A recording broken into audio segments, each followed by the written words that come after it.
What's up guys, Commander Alex here, and today we're going to be playing some Vainglory, and I am going to be playing as Blackfeather. So today we're going to be doing sort of like a guide gameplay. I want to kind of, instead of just messing around and talking about the gameplay, I want to actually break down exactly why I do things that I do. I kind of want to make this a series where I basically just sort of do more in-depth gameplays for you guys that actually want to learn from the game and not just have like entertainment from it. So just a new idea that I'm trying out. Tell me if you guys like it, and yeah, we're gonna see how this goes. So up against an Adagio on lane, that's gonna be a really hard matchup for me because I can't just on point his damage.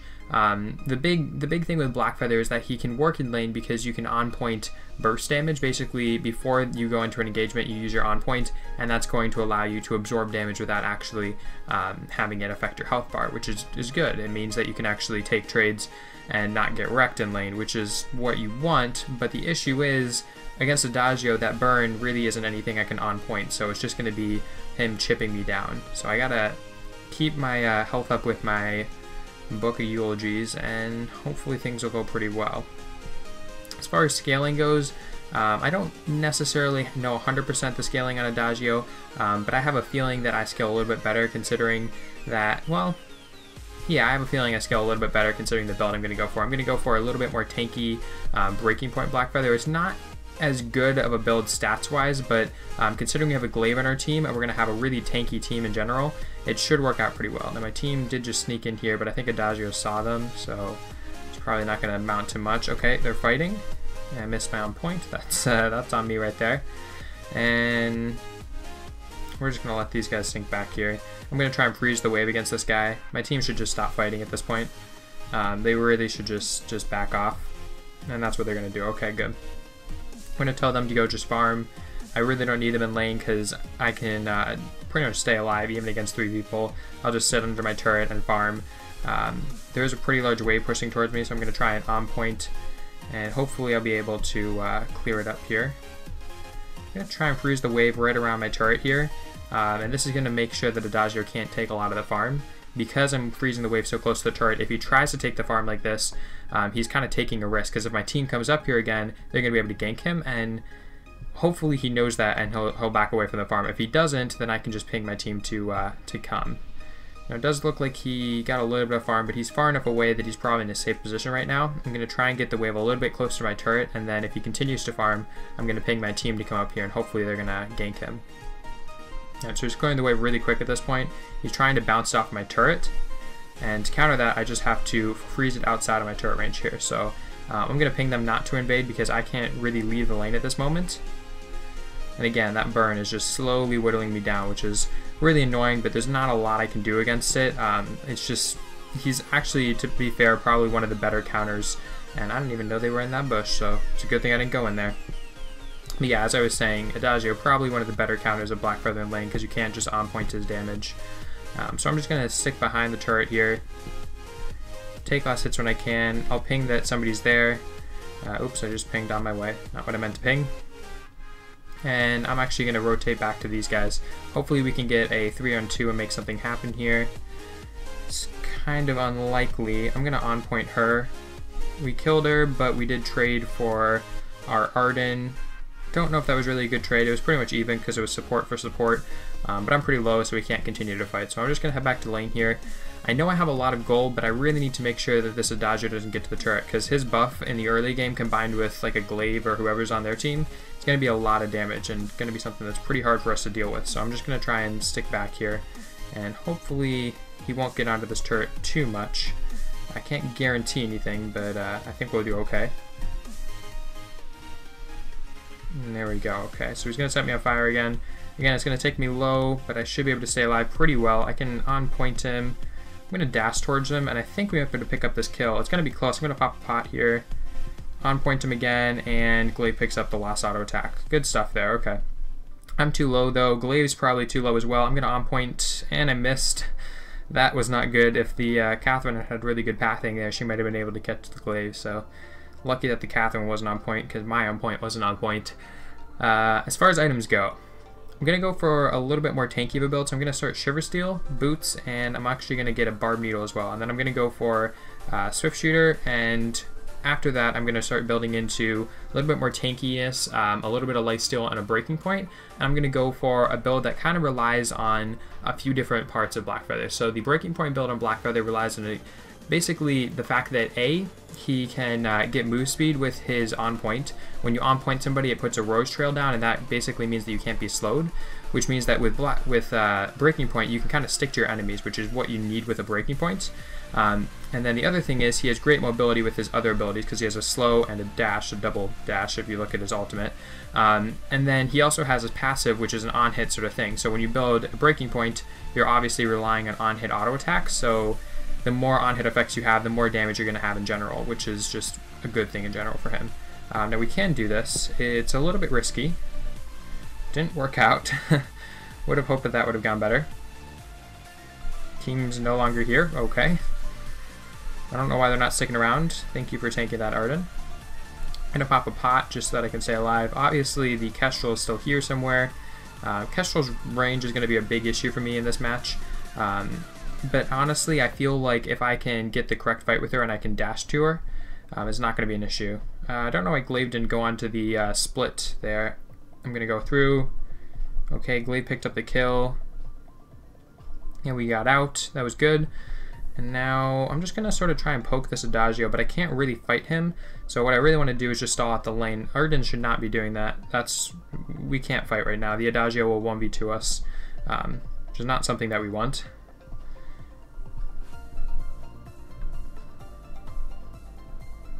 Okay. Yeah, this Adagio is really starting to annoy me here. And the Arden, he's trying to bait the Adagio out, but honestly, I don't even think we could fight the Adagio, even if he came. So I think this is a really, yeah, that was a bad idea. There's really no reason for him to do that. And dodge the Kestrel ult, which is good. Glaive's now here. We might be able to take him if Glaive's full health. Glaive has quite a bit of damage at this point, but he didn't quite get the afterburn there. So I'm going to head back to base. Going to tell him to come up here and defend the lane. He should really... Nope, he's not going to defend the lane. Okay. Okay, so items. We're going to go for heavy steel. I'm going to go for some scout traps as well, because I want to make sure that I have the bush next to my lane lit up, because I'm getting really pressured in by Catherine and Adagio, and it's making it quite hard for me to farm. It's also giving Kestrel free farm in the jungle. It looks like they didn't quite get that gold mine. Maybe I should have stuck around for the gold mine. It's kind of debatable. If I had stuck around, there's probably a very small chance that we would have gotten it. But by going back, I now have a fairly good item advantage. My team shouldn't be fighting in the jungle because we have a really good scaling team. They should just be trying to wait out the early game. You know, it's okay. Looking at the enemy team, it looks like we have a weapon power Adagio on the enemy team, which I personally don't recommend. I just don't think weapon power Adagio is very good. He does have very good range, which is one thing, but it's just not viable in my opinion, especially when there's so many other better weapon power carriers in the game, Blackfeather being one of them. He synergizes so much better with it. The only really good thing about Adagio with weapon power is Adagio has really long ranges and an auto attack boost, but the auto attack boost is better used on an enemy, on an ally. I think I'm just gonna go in here, gonna do my best, go through, dash to him, and run away. Burn, don't get me. Oh, that was very close. Alright, so we did get out of that one. I probably went in a little bit late there, but it did end up working out for us. I'm going to pick up that and that. Again, building towards two main items there, the Serpent's Mask and the Breaking Point. I want to get them at about the same time, just because it's more cost effective to build the tier 1, then the tier 2, then the tier 3 items, rather than building all the tier 3, like one tier 3 item and then building the next tier 3 item. It's just more cost effective that way when you look at it from buying individual stage sort of deal, if that makes sense. It's kind of hard to explain, but basically you should just buy your items, not one tier 3 then the next tier 3. You should buy all the tier 1 items that you can, and then all the tier 2 items that you can, and so on and so forth, because stat to cost wise they're actually much more effective that way. Alright, so this guy's back in lane. I'm just going to clear the wave there and back off because I don't know where the enemy team is. They have respawned, so we could, nope, we're not going to do this. I'm just going to back off of that one. Arden should not go in on this. I got hit by the Kestrel because I wasn't paying attention because I was pinging. And now we're not in a good position, to be honest. I'm just going to back off of this. I thought Catherine might try and stun me there. That's why I used my ultimate. Yeah, at this point we really need Glaive to get here. We're getting really shoved into our turret and there's nothing we can do about it. Glaive's coming up from the bottom, but we're all too low at this point to really fight, so I don't think this is a good idea. And he is going to back away. Okay, that's good. So Glaive came a little bit late, so we couldn't really fight there. But he did save us from being just squished off under the turret. I'm going to back away so I don't get hit by the Adagio ult. And I'm actually going to go in here. And I'm actually going to back off now. Okay, so we did get a kill there. This Kestrel's really low, but I think we can kill her if we do things right. Use my on point there. And... oh. Okay, that was... ooh, that was a little bit close there. I thought the Catherine was maybe going to finish me, but she didn't in the end, so things worked out very well. Alright, so Serpent's Mask and Breaking Point is going to be coming along next, but since we already have an extra empty slot, I think next item for us is probably going to be... it's actually very strange. I don't know what this Adagio is doing, but it looks like there's mostly CP on the enemy team, so I'm going to go for probably an Aegis is going to be my next defensive item. But I do want to finish my Breaking Point before I finish my Aegis, just because I want my damage to really start scaling. Because right now I can kill them, but it's mostly off of my execute damage, and that's going to fall off quickly as they start to build a little bit of health. So it's going to be interesting. Actually, I think my execute does scale with missing health, so maybe that'll be okay. Looking over here, yeah, they just killed him. I'm just going to clear the wave here. They are fighting, but it's 2v2. They should be able to win. Okay, we're going to use our ult again. Don't want to be taking that turret aggro, so I'm going to back off here. Yeah, team wasn't quite on point for that one, which was unfortunate. The issue there was that I went in, but my team wasn't there to follow me up, so we ended up not picking up a kill because I didn't have enough damage to instantly execute 100 to 0. It's okay, it's not a big issue, like we didn't lose anybody because of it, but it would have been nice if they had been a little bit closer. It wasn't even like a reaction time thing, it was more just of kind of a positioning issue. I probably should have recognized it before I went in, to be honest. Alright, this Kestrel's really starting to poke me down. Alright, I don't think we should do this. Crap, Glaive just went in, but we're doing it anyway. Okay, Glaive picks up that kill. We trade Glaive for it though, so I don't think it's worth it. I'm going to slow to make sure that Catherine doesn't get any closer. And everybody got out alive. He should not do that. Baiting's not a good idea right now. We don't have the damage to be able to take them on right now. Okay, Arden just needs to go back. He needs to go back to base. He's too low to do anything at this point. This Catherine's getting a little bit too... oof, I'm really low as well. Oh shit. Ooh. Oh man. Okay, I just got lucky there. Holy crap. Alright, we're gonna go for the Breaking Point here, and we're gonna pick up the Kinetic Shield. And then next item is probably going to be like an Oak Heart or something. So we have all of our damage basically at this point. Now it's just getting tanky enough to be able to get those Breaking Point stacks and actually really take advantage of the damage. That's the thing with Breaking Point. It's a good item, but it's only good if you can stay alive long enough to use it. So that's its really main weakness. Okay, I did get that onto him. Can pop that. Okay, Glaive managed to pick up both of those kills. Put him on a platter for him there. Basically, they just overstayed. That was the really main issue in that fight. I think we can probably get this turret here. I just want to get the execute damage, and then I'm going to back away. Glaive's getting really low here. Stuck around a little bit too long, but I can probably take this Adagio, though. I feel like I can, at least. We're going to try... Oh! I don't like that. I don't know where Kestrel is. So we're going to back away from that. If Kestrel had hit me with the ult, I probably would have been dead there because Adagio would have been able to follow it up, but Kestrel didn't, so that's good. Alright, so we're going to back away from that one. At this point, looking at the enemy team's builds, we'll take it back to base here, I don't want to get ambushed. Once we look at the enemy team's builds, we'll see CP Kestrel, Hybrid Adagio, and it looks like pretty much full tank Catherine. Note that she went Full Metal Jacket and not Aegis, which is a really poor choice on her part.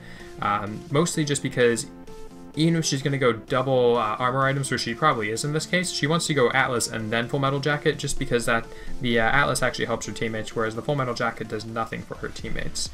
Okay, so we can pick up our Aegis now. Looking at our teammates over here, Glaive is dead. Arden seems to be in the enemy team's jungle for some reason. I don't really know why that is. And yeah, at this point we really just have to build enough defense to survive long enough against these guys. I feel like once we do it though, we should be able to survive, especially given the fact that we're going against a full CP team, so we can itemize really easily against them. They are going for Kraken. It's kind of an interesting move on their part. No, don't lead them in here, don't lead them in here.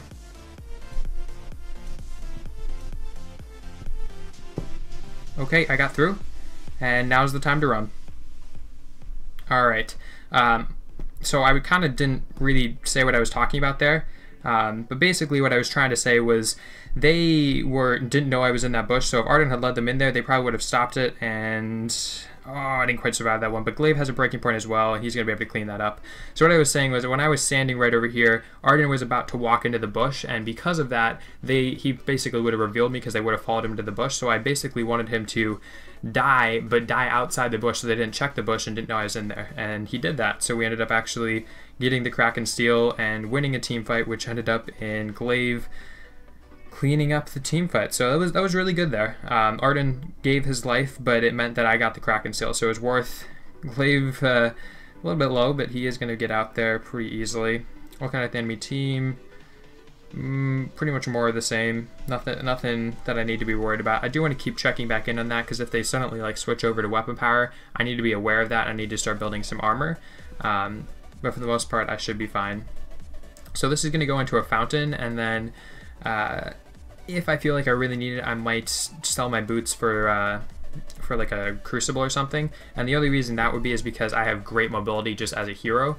I have double dash with my ultimate, a slow with my B, and a dash with my A ability, so I don't really need the boots, but you know, in certain situations it's just better to have them.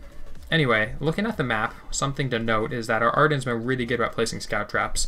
I'm guessing he has a contract. He actually hasn't even built a contraption. He actually just has the Stormguard banner, but he's been buying a bunch of scout traps. So really big props to the Arden there, because without that vision we probably wouldn't be doing as well as we are. And we need to get out of here. This is a very bad fight for us to take. He can Vanguard to me. Vanguard out. Vanguard out. He did not choose to Vanguard, okay, but he still got out. So yeah, this is actually not a good fight in my opinion. I wouldn't recommend it, but it looks like we're going for it anyway. Didn't have a crucible that time, that's fine. She's gonna go down. And we're gonna be able to take down Adagio. I'm gonna put that onto her, and then I'm gonna get here. Hopefully I didn't kill Arden. Good, he's not dead. Arden really didn't need to go back in there. I don't see any reason why he had to do that. Lag there for a little bit, and we're gonna dash to her. One more auto attack should do it. We're gonna slow finish. Arden just killed himself for some reason. I don't actually know why, but whatever. We can just farm these guys up in here and wait for the wave to push. It should push, I believe. It should push at least. I don't want to take the turret shots, but if I have to, I will, just to get out. In fact, I'm just going to dash over the wall. There we go. So there we go. That was interesting. We did manage to get out of it though, and ended up actually getting a pretty good push out of it. We didn't take anything from it, but we allowed them to not take anything, so I'm kind of happy with that. Could have gone better if the wave was in our favor, but it wasn't, so, you know, it happens. Oh, I really need to use my Shiver Steel there. I think I'm in a very bad situation. I think I'm probably going to die, but we can do our best, and it's not quite going to be enough. We didn't pick up Kestrel. Yeah, there was quite a few misplays on my part there. I stuck around too long. I went on to Kestrel when I knew that the enemy team was respawning and was probably going to be there. So that's pretty much all on me, to be honest. Looking at the builds on our team, you see we have double breaking point, which is a really strong late game build. We have a very tanky team. We have an Arden that can give us tankiness, and we have double breaking points, which means that even if they kill one of us, the other one's going to be able to get stacks and eventually kind of destroy them in a fight. So what we really need to do is fight as a team and make sure that one of the people with breaking points ends up surviving to the end of the fight and kind of just dominating. Which is not what they're doing right now, though. You're seeing they're fighting 2v2 at this point, which is fine, except for you can't fight 2v2 when you have double breaking points. You really need to fight 3v3, and you need to make sure that one of us gets to that late game breaking point power spike. I'm going to clear the wave here. yeah, so it's just kind of, we're not picking the right fights at this point, but it's not a big issue because one fight that we do take correctly and we should be able to get a turret or two from it, if not Kraken and the game. This guy's very low, and he's going to pay for it. We're going to get the slow onto him there. Going to execute before we get stunned, and this chick wants to fight me. I don't really want to fight her, but I don't really have a choice, and she's going to try and stun me. Just going to get breaking point stacks on her. Dash to her. That's going to be a double. Where's the triple? And that's the triple. Okay. So the issue that the enemy team made there was that they basically allowed me to stack on Catherine. You saw for a good 5 seconds or so, maybe even a little bit more, Catherine just stood there and allowed me to hit her. Now part of that was just lag. I don't actually know what was going on, but I didn't take damage during the time, which meant that they weren't attacking me. They were literally just letting me hit Catherine, which meant I wasn't doing a lot of damage to her, but I was getting those breaking point stacks. So later on in the fight, I just destroyed everybody. So it was really more of an issue on Catherine's part that she allowed me to stack up. It wasn't so much that I did anything super awesome. It was just that I took advantage of that little misplay and I just hit Catherine. Even though I knew I wasn't going to do a lot of damage to her then, I knew that later on in the fight it was going to mean that I was going to get enough breaking point stacks to kill everybody. So that's basically just the law of breaking point right there. Alright, so we got the Kraken. Minions are pushing into the base. Is that going to be turret? Oh, turret's very low, but it's not going to quite be the turret. We're gonna pick up the fountain, and we pretty much have full build, so I'm gonna infuse. Probably should have been infused for the last few minutes here, but I just sort of forgot about it. So if I were me, I probably would have, after I finished my Atlas, and pretty much after I finished my Atlas, I would have been infusing pretty much constantly, because infusions, especially on Blackfeather, is just really strong. I don't actually really know why. They just feel strong in him. That's a very, very unclinical answer, but it's just the truth. They just feel really strong on him. Okay, I am now taking way too much damage, and I can't... Okay, there we go. I was silenced for quite a while there, which was a little scary, but we ended up surviving. And that's a double. Where's the triple?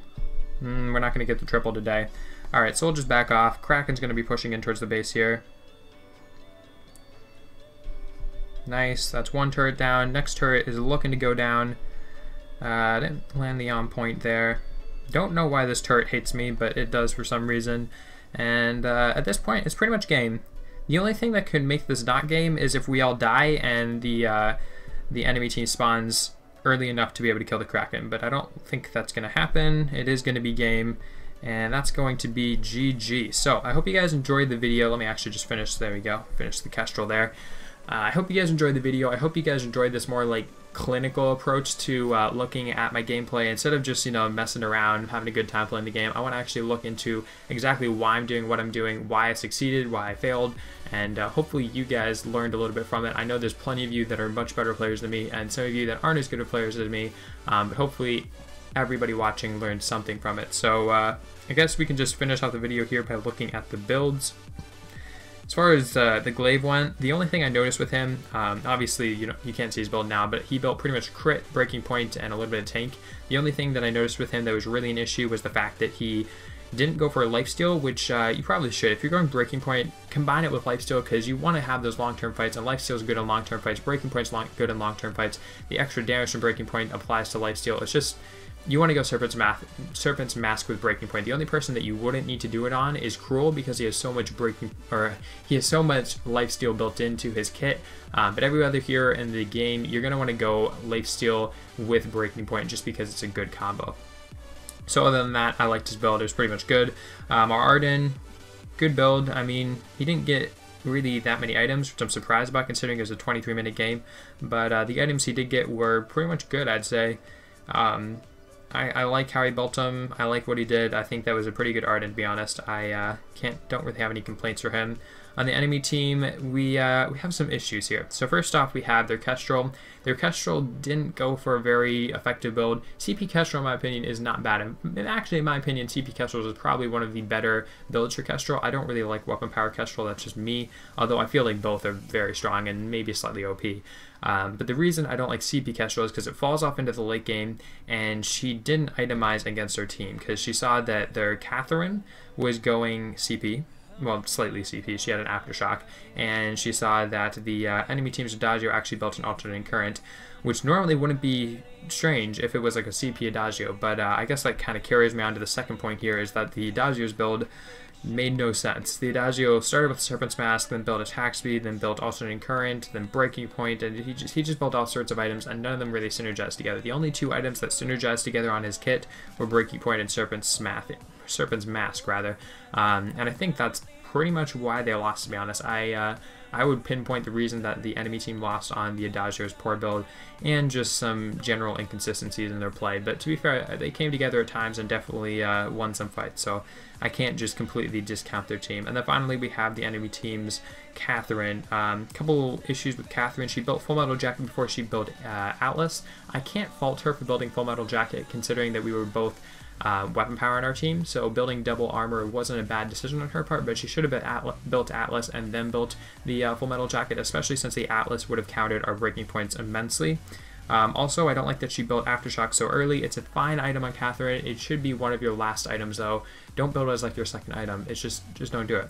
You need to be defensive. You need to be building for your team, hoping them survive. You don't need to be dealing extra damage. That's your teammate's job if you're a support. So that's just a little rant on why you should not build, basically you shouldn't build damage on supports.